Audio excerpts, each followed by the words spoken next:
Hello, this is Barbara Dean Franklin. Welcome to my channel.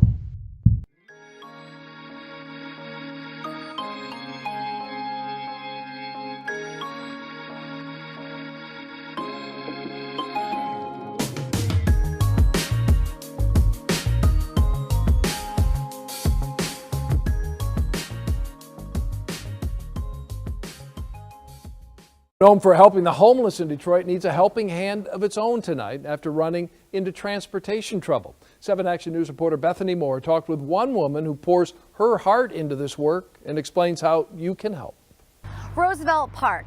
This place is ground zero for one local nonprofit that's trying to change the lives of the homeless. Karen Gates can tell you the story of every homeless person she's ever worked with. One guy who is getting his apartment hopefully this Saturday. We're talking about twice honorably discharged veteran, taking 18 years and living out on these streets. For more than 15 years with the nonprofit, the Ark Association, Karen and other volunteers have been able to feed the homeless at Roosevelt Park every Saturday, rain or shine. Delivering no matter what the weather is. Even in the Michigan winter, they've never missed a Saturday. On a regular Saturday, we may have anywhere from 40 to 80 people show up. So we always bring enough food for 100 because they will eat 1 to 2 to 3 plates. It's something the homeless here don't take for granted, like this man who didn't want his face shown. Every Saturday I know where to come.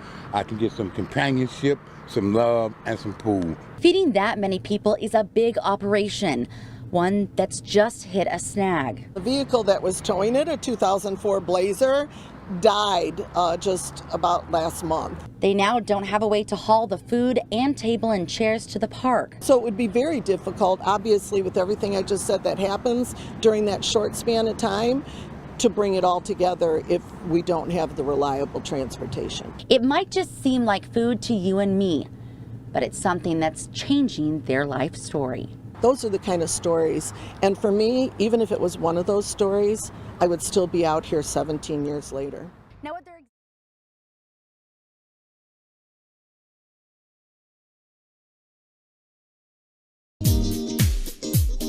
Greetings and thank you so much for tuning in to the Barbara Dean Franklin Show. I am your host, Barbara Dean Franklin, and today I have the awesome pleasure of sitting with my girlfriend, Karen Gates from the Ark Association. Good morning, how are you? Good morning, doing good. And you? I am wonderful. I will not complain. I have Karen on the show with me today. Again, Karen is the co-founder of the Ark Association, which is a homeless shelter, homeless organization where you help the homeless people, but you're doing so many other things. So tell us a little bit about what you do at the Ark Association, who you are. The Ark Association actually is multifaceted. Reaching out to the homeless on the streets is our longest running program, but we also at this time are working on permanent supportive housing for individuals that are transitioning from the street, out of a shelter, out of three-quarter housing. They're finding out now in the world that the transitional housing model costs a lot of money. The VA just discovered this, but yet doesn't necessarily ensure sustainability. Okay. And so the Ark Association started the outreach to the homeless because it was what you could do with what you had in the very beginning, and it built relationships. That's really what it's all about, is building that relationship of trust with an individual, because like our relationship has been developing. Exactly. And as it has, we're able to talk about some deeper things. Right. We've built up trust. So if I needed to call you and maybe vent about something going on, you could lend me an ear, whereas in the beginning, I would have never thought of doing that. Exactly. And that's a true statement. Because we've our paths have crossed, we kind of share like stories. And so it's easier to trust people when they've kind of walked a mile in your shoes a little bit. So let's talk about just one of your outreaches that I really love is the fact that every Saturday at the park you feed the homeless, and you have volunteers to come out. Tell us a little bit about that program and where you're located. It's called Taking It to the Streets, and it happens every Saturday at Roosevelt Park, which is in front of the huge train station that everybody's trying to figure out what to do with. They are building up on it, some windows and that, and it's been cleaned out, and so there's some exciting things happening in Corktown. We were there before Slow's Barbecue was even a thought. It was still just empty buildings. There was the Chinese restaurant, and that was the only restaurant in the area that was up and running. What we do on Saturdays is we have clothing, and we have a hot meal, and we also have referral cards for individuals who need help and assistance. We have information cards that have phone numbers for them to get additional help. What we're meant to do is be that encourager to people in the process of getting the help. We don't have to duplicate everything else everybody's already doing. Then you end up with a glut of services. In fact, that's why we moved to Corktown. We started out in the corridor with so many other organizations. Oh, the homeless are in the corridor. You know, NSO has a big reputation, and they're now changing and moving and transitioning people as well. But everybody knew that's where the homeless were. And a lot of the people that started the Ark Association come from having mental illness, having physical challenges and disabilities, the financial challenges. They had addiction. They had been in shelters because of domestic violence. So because of that, we knew where to go. We wanted to reach out, and so that immediate bond began to happen. And it was us giving back to the community. Well, we started tripping all over. We showed up on Saturday all excited. We had our sandwiches. At that time, we were doing sandwiches and chips. And there were 3 other organizations in the park in front of the temple, Masonic Temple. And we thought, oh my gosh, this is gluttony in the midst of poverty. A lot of people don't want to talk about that, taking just because you need and not being able to use. So we stepped back, and that's when we started looking, even though we don't serve the massive number of people of 400 meals in one sitting that you can do in the corridor, we felt it was important to change lives one life at a time, and that's a little more difficult with the masses. So do you feel, I mean, the need is great. Oh, yes. The need is great. And so sometimes the people that you're touching may not be serviced by the NSO group. Is that correct? And that's very correct. So, although, like in the beginning, you had to kind of like maybe get in where you fit in, because everybody was doing it at that place. So now everybody knows. I mean, the people that you service, word of mouth, people are coming out there. They depend on you. They look for you. You give them hope. And every Saturday, they can come, and get a meal or get some clothing. What I want to know is, do you find the need is greater for men than women, or do you have a mixture of people that are coming to you right now? We have predominantly men. Out on the streets per se, you have a larger portion that are out on the streets are men. You don't see as many women out on the streets, and I don't want to say it's because women are more resourceful, but a family member will be more likely to take in a woman or a woman and her children rather than a single man. They're more likely to say, okay, come on, I don't want you and the babies out on the street, so come on in and stay at the house. That's one of the reasons that they're changing at what is called homelessness. Or they like the title unhoused, because homelessness has such a stigma to it. And that's what I don't like, is the stigma. My vision and agenda is to tear down the stereotype that just because you're homeless, that you have to either be lazy, why don't you just get a job? Crazy, they're out of their minds because they released all the mentally ill out of the hospitals, or addicted. Those people are just going to use that money to go get high. Why do I want to support and help them? They're just dope fiends. So your passion, the reason that you do what it is that you do, where did it come from? I mean, did you yourself, did you go through something to say, you know, because we all have a story, okay? And and my story, my passion is for abused women and children, you know, and it came out of, born within me because I suffered, from abuse, sexual, domestic violence, drug addiction. And so I have a passion to help those that are still going through and hurting, because I want to be able to give someone hope, that they don't have to always be hopeless. Where did your passion come from to do what it is that you do? And not only do, but do so very well each and every day you're out here. Not, because we'll get a chance before this is over with to talk about, just the event that you were at just this Friday, the way you do things for people. So tell me where your passion came from, how, what started this? Ironically, I think my passion is about breaking down stereotypes and helping people. I'm a bridge builder. Okay. Because my friends have always said, you've got the most eclectic group of friends that they've ever seen. They're like, you're not just in with one crowd or one group, and you blend with all. And I used to be a chameleon back in high school. I fit in with, I didn't feel though inside like I fit in with anybody. So I began to fit in with everybody. I could change and become whatever you needed me to be able to fit in with your group. Right. And some of that has changed. I'm more comfortable in my skin the older I've gotten, and some of the changes I went through. But my passion started, ironically,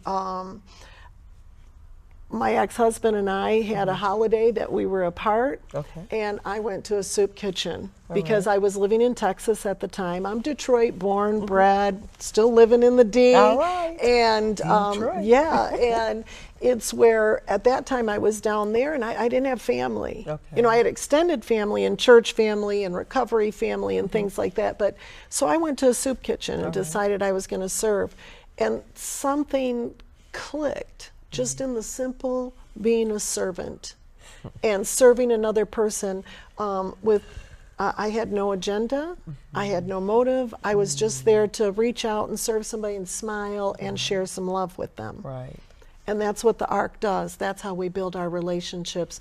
We serve people with the dignity that they deserve as a human being, regardless of what their personal situation is. And I have to say, because of that, when you give somebody dignity, you give them respect, you give them the power of choice. Choice is so stripped down for those of us, whether we be trapped in a domestic violence situation, an addiction, a financial situation, whatever it is that has us bound up. Choice is one of the first things we feel like we have to do whatever is given to us, to accept whatever is given to us. Yes. We don't do that at the Ark's table. All right. You don't have to take everything that is out. Now we have buffet meal. That passion came out of my personal experience of feeling disconnected, of needing someplace, and then through salvation and my experience with the love of Christ when I received that, and he didn't hold anything that I had done or who I was against me, and I felt that in such a real way when that happened, that even as I stumbled and fell along my pathway to where I am today, still stumbling and tripping sometimes. Definitely. Oh Most yeah, definitely. that humanness is the cross. Say my favorite is that I'm not sinless, but I sin a lot less than I used to. And so I as I sit here and I listen to you talk, and then we just shared your birthday is September the 8th, mine is September the 9th, and I'm looking at you, and I'm looking at me, and I'm hearing your story, and I feel your passion, because I too, like to treat people with dignity. Sometimes people, we share. You could be so kind, so loving, so giving, and people sometimes don't get you, because they think you're not real, or you're too good, or you're fake, or whatever. And I too, at one time in my life, could be whatever you needed me to be, because I needed to be needed. And today, I'm very comfortable with who I am. I'm not doing what I do for you, but I do it for the love of the Lord. Because I love.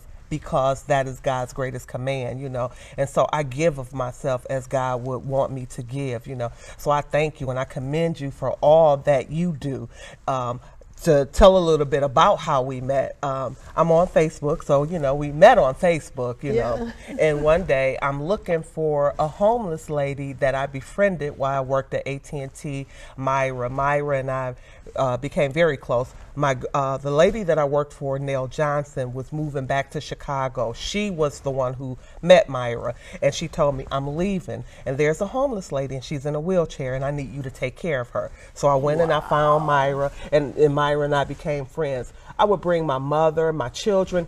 Myra met my mom, my children, my brother. On the weekend, if we didn't have anything to do, I'd get in the car and we'd ride downtown and we would look for Myra. And I was like, there she is, and I would go and I introduced my family to Myra. And so she, said, hey, bring your daughter down here. Let me talk to her. Let me tell her about these streets, the highways and byways, the things that I've been through, because she had lost her leg while she was pregnant, after her lifestyle. So I'm on Facebook anyway, and I'm saying, it's been a while. I haven't seen Myra. So I'm like, has anybody seen Myra? My Detroit Billing Center people, where's Myra? And then you chime in and you said she died. Yeah. And then, I'm taken aback because, I'm fighting for her, and I'm hoping that she's going to get herself together, and, she's, in that house, because she was in a rehab the last that I talked to her.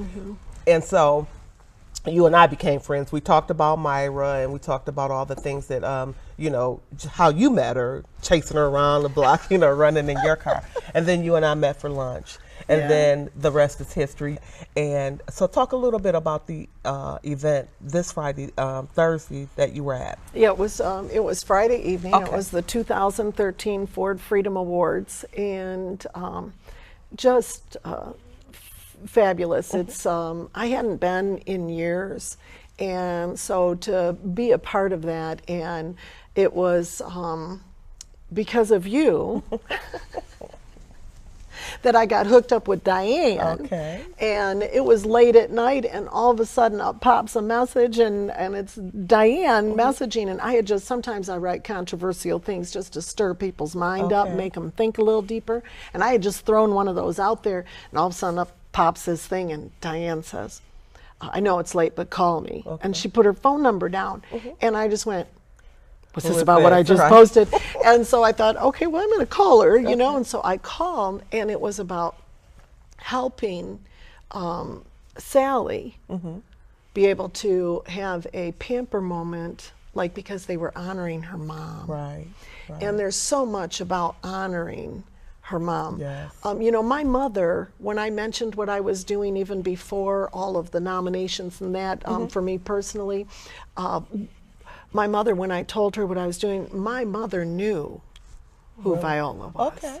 And that's Diane's whole passion, is that Viola, she came here to Detroit. She said when she was on the East Coast, everybody had to know, all of the children had to know who Viola Louisa was, because she was so instrumental in the pushing through of the right to vote for all people. All people, yes. All people being able to have that right to walk up and cast their vote and exercise and be considered equal in that emphasis of having a say in their government and what is going on. Yes. And my mom, when I said the name, because I run into everybody and they're like, who? Yeah.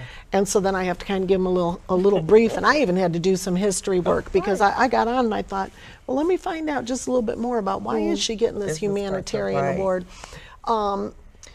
She gave the ultimate sacrifice of her life, but she wasn't thinking of that when she gave. She just gave, and she had that appointment time that there was not, it didn't matter that it was at the hand of a Ku Klux Klan member with a gun. She had that appointment with the Lord that we all will have.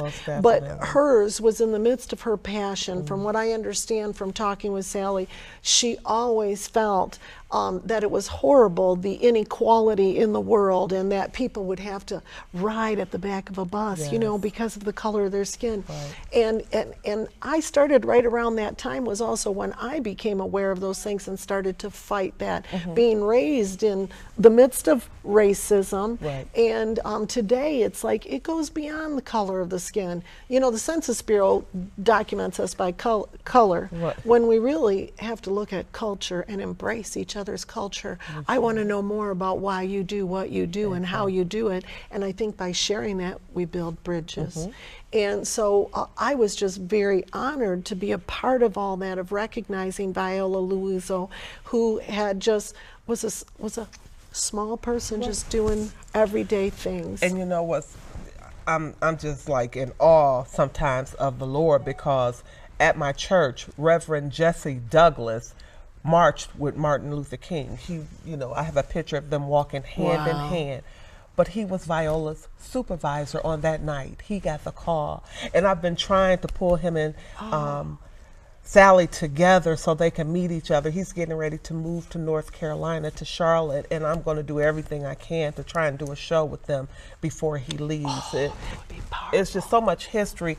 And you were honored, for the work that you do, Karen, just meeting you, I'm in awe of all the things that you do. I thank God that there is a Karen Gates that's out there every Saturday, to help the homeless.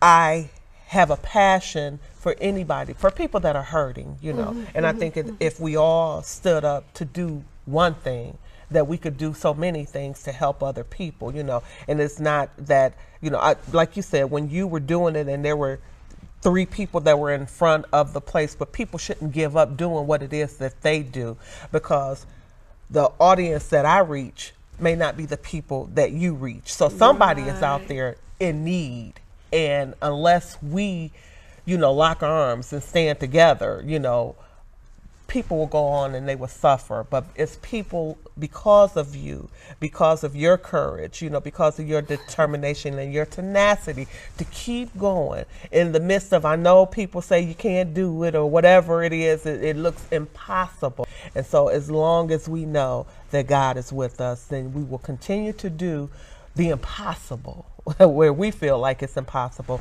But God, if He is for us, then who could be against us?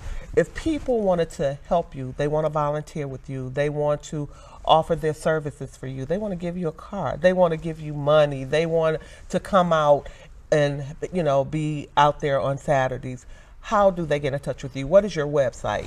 The website is, of course, www.the Ark Association, and that is THEARK Association.org.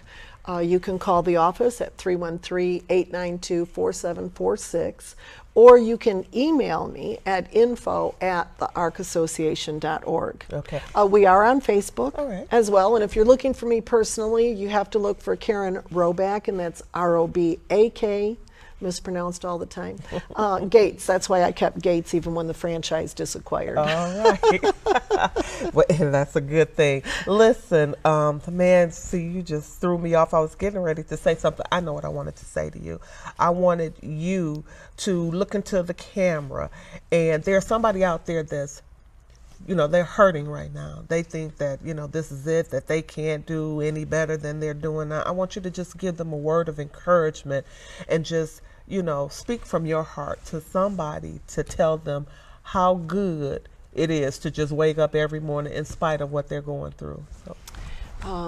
My favorite thing to tell everybody out on the streets is, if you woke up this morning, you've got a purpose. God's got a purpose for you today, and it doesn't have to be this large, grand purpose. It can be something as simple as smiling at the person next to you. They might need that smile, and it might be just that smile that they need to get over something they're going through. We don't know what's going on inside.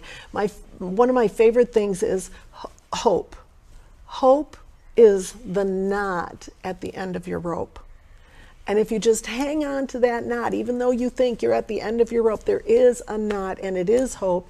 And God is at the other end of that rope. And it doesn't matter, because His Word tells us it doesn't matter when we go in, no matter how deep we go into the water, He's there with us. If you think you're sinking in quicksand, just hang on to that rope, because He's going to pull you through. I have a little addendum that I do to the typical footprints in the sand. Everybody knows it. I'm a recovering addict. by the grace of God, coming up on 25 years clean. And I just have to tell you, that's a miracle. Every day is a miracle that I don't pick up and use. And I know it's because he gives me the strength to do that. But you know, it says, oh, well, Lord, I see where there's 2 sets of footprints, and then there's just the 1 set of footprints. And well, that's when I carried you. But see, for some of us, we're going to be looking back and we're going to be going, well, Lord, okay, I understand the 2 sets. I understand the 1 set. But you know, I see that place back there that there's footsteps, and then there's those lines next to the footsteps. What are those lines? And, yeah, and he says, that's when I had to drag you through because you weren't coming willing.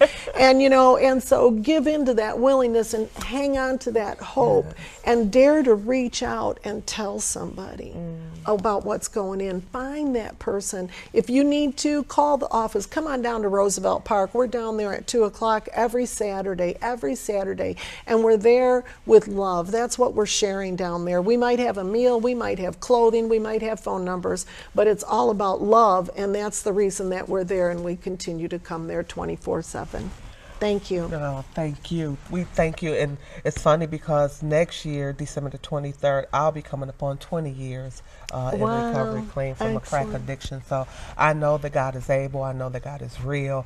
And I want you to know that he is as well. And that is why I continue to bring people on this show to give somebody hope, to spotlight people that are doing courageous and wonderful things in the city of Detroit, and to let other people know that there are people out here willing to help you, but the help comes from within. You have to reach out, and when you reach out, there's a hand to lift you up, to help you out. So I want to say to you, thank you so much for taking the time out of your busy schedule to come here, sit with me. I love you so much. We will get together. We will do great things. And I want to thank my public, the people that watch this show each and every week. It's been a minute since I had a show because I was taking care of my dear mother, who I love so much. She is the most important thing to me in my life. So I took a break so I could spend time with her. But I definitely want to thank you for tuning in each and every week to watch the Barbara Dean Franklin Show, Real Talk, Real People. I will close the show the way I close it each and every time, and I mean this sincerely, from my beating heart to your beating